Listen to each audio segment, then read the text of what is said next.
we think of drug discovery, we might conjure up images of scientists in white lab coats holding test tubes, but a new study searching for drugs to kill dangerous disease-causing fungi had researchers wearing wetsuits and adorning themselves with fishing nets instead. And so far, as Eva Higginbotham has been hearing, it's actually been very worth it.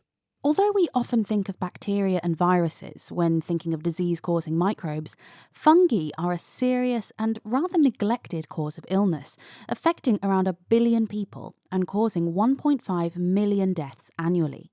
They primarily affect certain populations, as David Andes, an infectious disease doctor and fungal drug researcher, explained.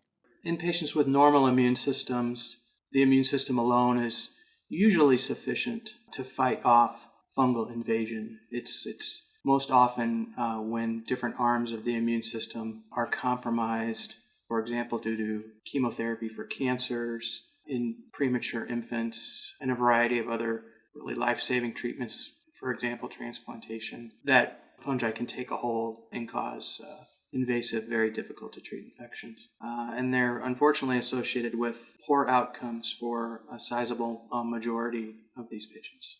Part of the reason these infections are so hard to treat is that fungal cells are much more similar to human cells than bacteria and viruses. And that means that any drug that is likely to kill the fungal infection is also likely to cause harm to the patient too. There are only a very small number of drugs available to treat fungal infections, and now we're seeing some of the first results of a project trawling through an untapped resource to find more. Tim Buney is a scientist involved in the project. Historically, many of the drugs that we use to treat both bacterial and fungal infections have come from bacteria that were from terrestrial environments. And so we know that these bacteria are good sources of potential drugs, but the marine environment has not been investigated to the same degree as the terrestrial environment. So we isolate bacteria that are associated with marine invertebrates, and this appears to be an excellent source for potential therapeutics.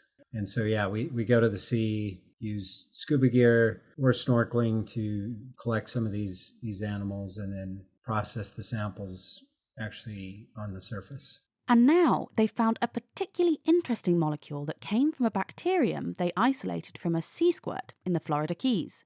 Sea squirts are these curious, small, fluorescently coloured creatures made up of a complicated arrangement of tubes that sway with the ocean current. We named it turbinmyosin, and it's a quite complicated structure. There are a number of ways to classify these molecules, but I think it's safe to say this is just a complex natural product. Once the team saw that this new molecule had the ability to kill off disease-causing fungi, and that high concentrations of it didn't harm human cells in a dish, they could test whether it worked to treat real infections. David Andes again.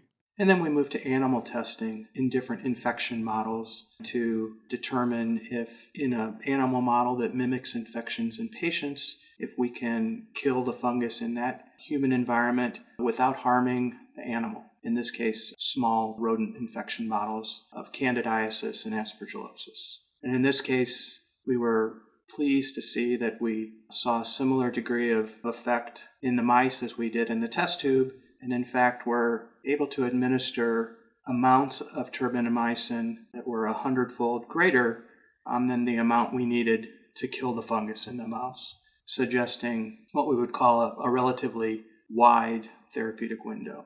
Although they aren't certain yet how turbinmyosin works, it seems to prevent vesicle trafficking in the cells. That is, it seems to stop molecules being moved around the cell properly.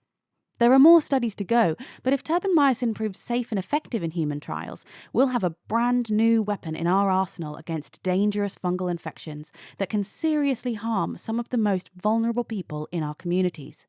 And it's also a feather in the cap of the researchers keen on screening more marine life for bacteria that might produce other disease-fighting molecules. It's promising not only for this compound, but for this discovery platform. So we're continuing to mine the marine microbiome, if you will, for similarly effective anti-infectives. So hopefully more to come.